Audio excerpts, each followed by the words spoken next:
السلام عليكم ورحمة الله وبركاته. أحباب المتابعين والمشتركين في القناة، والأول مرة يشوفنا إن شاء الله ما تنساش الاشتراك في القناة وتفعيل زر الجرس عشان يوصل لك كل جديد إن شاء الله من المزرعة الفقيرة اللي على قدها بتاع رضا السني. إن شاء الله نقدر نصور لكم النهاردة ونجيب لكم أفضل تقارير السوق غدا مع المعلم بشير، أو تقارير السوق عموما، أو إيه اللي بيحصل في السوق، والأسئلة الكتير المشاعة ما بين الناس أو ما بين الهواة، إيه اللي بيحصل في السوق، أو ليه الكلام ده كله بيحصل، أو ليه الأسعار نزلت. تمام. فبعض الناس بتتساءل وبعض الناس قلقانة، ده السوق بيقع، ده السوق بيضيع، السوق فيه هبوط. إن شاء الله نكون عند حسن ظن المشتركين والمتابعين، ونقدر نرد على الأسئلة أو الأجوبة أو الأسئلة يكون لها أجوبة إن شاء الله عندنا، ونكون عند حسن ظنكم إن شاء الله عز وجل. طبعا اللي بيسأل هل السوق وقع، هل في انهيار في السوق، هل في انهيار في الأسعار، الكلام ده وارد. يعني الكلام ده وارد، كل صيف لازم يحصل، ده الطبيعي. في وقت التريح اللي احنا بنريح فيه العصافير، التريح بينزل في الأسعار. تمام. ليه؟ الجو حر، العصفور بيبقى ضعيف من عادته، عامل زي البني ادمين. تلاقي البني ادم في الصيف ما بياكلش قد ما بيشرب اكتر ما بياكل. كذلك العصفور. يعني انت النهارده لو جبت لك فرخه او زغلول كده من تحت اهله مثلا اهو، لو جبت لك مثلا فرخ زي ده اهو، ده فرخ بسم الله ما شاء الله دخل في عمر شهرين، ده فرخ دخل في عمر شهرين. طبعا الجو حر، الجو صيف، فالاكل ضعيف، الاكل ضعيف، بيبقى أكلة العصفور ضعيفة. ليه؟ الجو حر، فالأكل بيحرره أكتر، فبيضطر إن هو ما بياكلش، فبيشرب مية أكتر ما بياكل. تمام. فزي ما انتوا عارفين أو زي ما انتوا شايفين إن الجو حر جدا جدا جدا.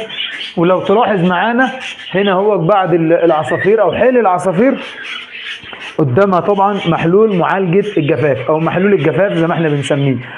طب الناس بتسأل ده ايه؟ ده في منه بشري، تمام، وفي منه بيطري. البيطري اسمه اللهم صل على النبي. خلينا في البشري الاول. البشري نوعين، نوع اسمه فيتاسيد، ده فيتامين بي 12، ده قراص، تمام، ونوع اكياس اسمه املاح الهيدروسيف. املاح الهيدروسيف، املاح الهيدروسيف، تمام.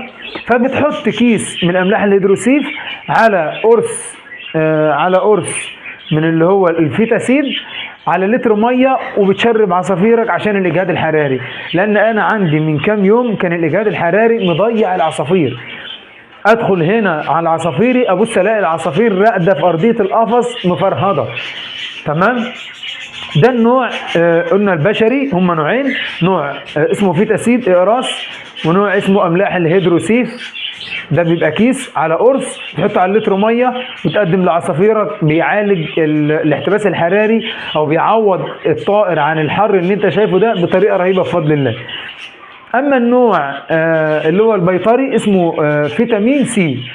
فيتامين سي هتلاقي مكتوب عليه 10%، ده بيعالج برضو الاجهاد الحراري، وفي فيتامين سي بي 12 والكلام ده كله. تمام. طب الناس اللي بتتساءل ليه السوق وقع، طبعا جاوبنا على السؤال ده، قلنا عشان الحر. طب هل في انهيار في السوق، في انهيار في الاسعار؟ لا طبعا.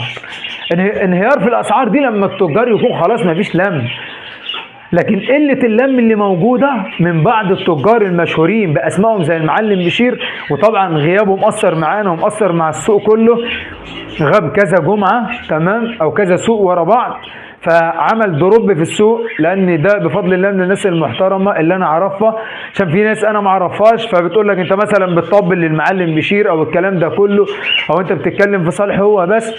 انا الناس اللي بعرفها بتكلم في حقها، اذا كان كويس بتكلم في حقه بالخير، فاللي انا اعرفه ويكون كويس بتكلم في حقه بالخير ان شاء الله عز وجل. لان دي حاجه الواحد هيسأل عليها، مش ان الواحد بيتكلم في حق واحد وخلاص. غير ان انا عندي نقطه ثانيه بعد اذن المتابعين والمشتركين في القناه واللي بيتابعني واللي اول مره يشوفني، لما تيجي تهاجم حد انا بصور معاه هستأذنك واستسمحك هاجمه على قناته، ما تجيش تهاجمه في قناتي، لان انا ما اعرفش المشكله اللي ما بينك وما بينه. زي واحد مثلا بيهاجم ابو حبيب، تمام، فزي ما قلت لحضرتك ان اللي عايز يهاجم حد يهاجمه على قناته، بحيث ان يكون هو عارف المشكله طبعا، او يعرف يرد عليك في المشكله اللي ما بينك وما بينه. لكن انت مثلا واحد ليه مشكله مع ابو حبيبه، جاي بتهاجمه عندي على قناتي، انا ما اعرفش المشكله ما بينك وما بينه، هرد عليك ازاي؟ انت مستنيه يرد عليك ويعلق لك او يرد على تعليقك عندي على قناتي. طب ما تكلمه على قناته، علق له على قناته، مش ان انا بتبرى منه. لا طبعا، انت ليك مشكله مع اي حد انا ذكرت اسمه او صورت معاه على قناتي، حاول تكلمه منك ليه، حاول تنزل السوق ونقعد ونتقابل ونتكلم ونشوف مشكلتك. لكن ما تجيش ليك مشكله مع رضا وحد بيتكلم عن رضا في فيديو تروح معلق له اصل رضا فيه وفيه وفيه. طب ما تهاجم رضا على قناته، كده كده رضا ليه متابعين وليه مشتركين في القناه، مش ان انت هتكلمه على الخاص، لا هتكلمه قدام متابعينه ومشتركينه. فانا من رايي اللي ليه مشكله مع حد، اي صاحب قناه او اي تاجر عصافير فيه مشكله ما بينك وما بينه، تمام، حاول تحل مشكلتك ما بينك وما بين اللي انت شاري منه، او ما بينك وما بين التاجر اللي ما بينك وما بينه المشكله. يعني بغض النظر ان في تاجر انت ما بينك وبينه مشكله، لا، انت راجل اشتريت قص عصافير من حد وطلع مش كويس، طلع حرامي، وانا اتكلمت عنه بطريقه كويسه في فيديو من الفيديوهات، فيديو زي ده مثلا، ذكرت حد مثلا انا اشتريت منه وطلع كويس معايا، انت اشتريت منه وطلع حرامي معاك، تمام، ما تجيش تهاجمه عندي على القناه، ما انا ما اعرفش مشكلتك اللي ما بينك وما بينه. فانا ما بتكلمش على ابو حبيبه بس، لا، انا بتكلم خلي ان في تاجر عصافير زي ما انا قلت لك انا اشتريت منه عصافير طلعت بفضل الله كويسه، غير اشترى منه طلعت وحشه، طلع ضحك عليك، طلع مش كويس معاك انت، هاجمه منك ليه؟ هاجمه شخصيا، تمام. الاخ اللي ما بينه وما بين ابو حبيبه مشكله، الاخ ده بقى لابو حبيبه حته در امريكي ايا كان سعرها، الظاهر سعرها على ما اظن 2000 الا حاجه زي كده، تمام. ابو حبيبه صرف على العصفوره او صرف على البغبغان او صرف على الحته الدره ديت بعد ما رجعت له لما الراجل ذم فيه على قناتي، صرف عليها كورس علاج دخل في 3000 جنيه، وهي سعرها 2000 جنيه، ادي 5000 جنيه لوحدهم سعر الحته بكورس العلاج 5000 جنيه. ما اعرفش بقى في شحن في الكلام ده كله، فدخلت في 6 7000 جنيه، الراجل عارضها ب8. يا عم انت ايه اللي شغلك في كده؟ ايه اللي يضرك في كده؟ ما صرفش عليها، انت بعتها له ب 2000 جنيه، تمام، وهو عارضها ب10، ايه اللي مزعلك في كده؟ هتقول لي اصل هو حرامي، اصل هو باخذ بعصفور الارض، ما انت معدي على 1000 تاجر قبل ما توصل له. السوق فيه تاجر واثنين وثلاثة و10 و20 و30 قبل ما تدخل عند قهوة سكر للتجار اللي قاعدة هناك. بغض النظر عن ابو حبيبة، انا ببقى قاعد مع الراجل وبص الاقي بعض الناس اللي بتسلم الهواة او بعض التجار الصغيرة اللي بتلم وتسلم واحد زي المعلم بشير وغيره، يسلموا العصفور الحلو، تمام، والسرادة طبعا التاجر التقيل مش راضي يستلمها منه، يجي بالقفص بشيالته زي كده زي كده، والله خد ابو حبيبه الحتتين دول بعد ما سلم يجي 10 للتاجر بره. هقول لك بقى اللي انا عايزه فيهم، زي ما انا عايز اشتريهم اشتريهم، ما انت كده كده محدش راضي يشتريهم منك. هقول لك بجنيه، عاجبك اديني، مش عاجبك ما تدينيش، تمام. الله المستعان. اذكر لكم بعض الاسعار بكره اللي بلغتني من واحد زي المعلم بشير عشان ما نطولش على بعض في الفيديو.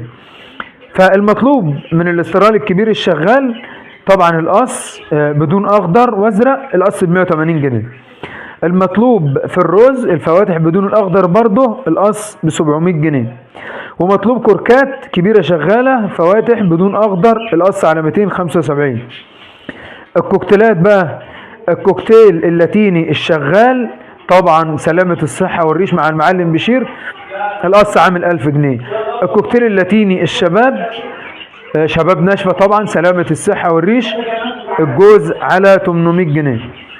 الكوكتيل الحبش الكبير الشغال على 525 جنيه.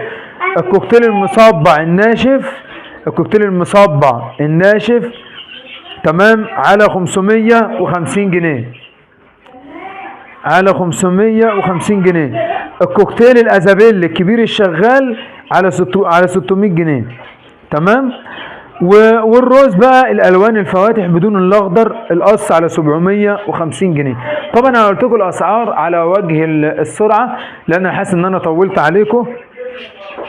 وطبعا انا بشكر المتابعين والمشتركين في القناة على دعمهم لقناة رضا السني. طبعا كلهم حبايبي واصحابي، وكلهم ناس محترمة، وكل الناس اللي في السوق الحمد لله اللي انا بقابلها ناس محترمة. والشباب اللي يقابلني ويسألني على اسمي وانت رضا السني طبعا بيكون واخدني بالشكل. طبعا انا بشكره على متابعته ليا، حتى لو حافظني شكليا مش حافظ القناة مثلا. فانا طبعا بشكره، وبشكر كل الناس اللي بتتابعني وبتاخد الفيديوهات عندها في المنتدى. والناس اللي ما بتتابعناش بقى او بتتابعنا ومش عامله اشتراك في القناه، فاحنا هنستأذنك. الاشتراك مش هيخسرك حاجه، بالعكس هيشجعنا على الاستمرار في المعلومات او الاستمرار في البث في القناه.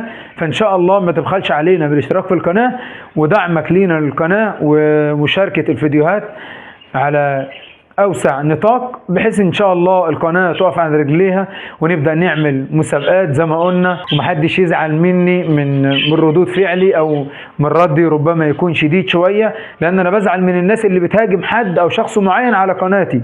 كل الناس لها قنوات، كل واحد ليه قناه. عايز تهاجم حد هاجمه على قناته، هاجمه شخصيا، تهاجمه تليفونيا، تهاجمه مكان ما بيبيع، بحيث ان نقدر نحل المشكله. لكن ما تجيش تهاجمه على قناه تانية صاحب القناه ما يعرفش المشكله، فمش هيعرف يحلها ولا هيعرف يرد عليك. تمام. ان شاء الله اللي ليه سؤال وانا اكون في استطاعه الإجابة، أنا إن شاء الله على دماغي. وإن شاء الله نتقابل بكرة في سوق السيدة عائشة مع قناة أخوكم رضا السني. والسلام عليكم ورحمة الله وبركاته.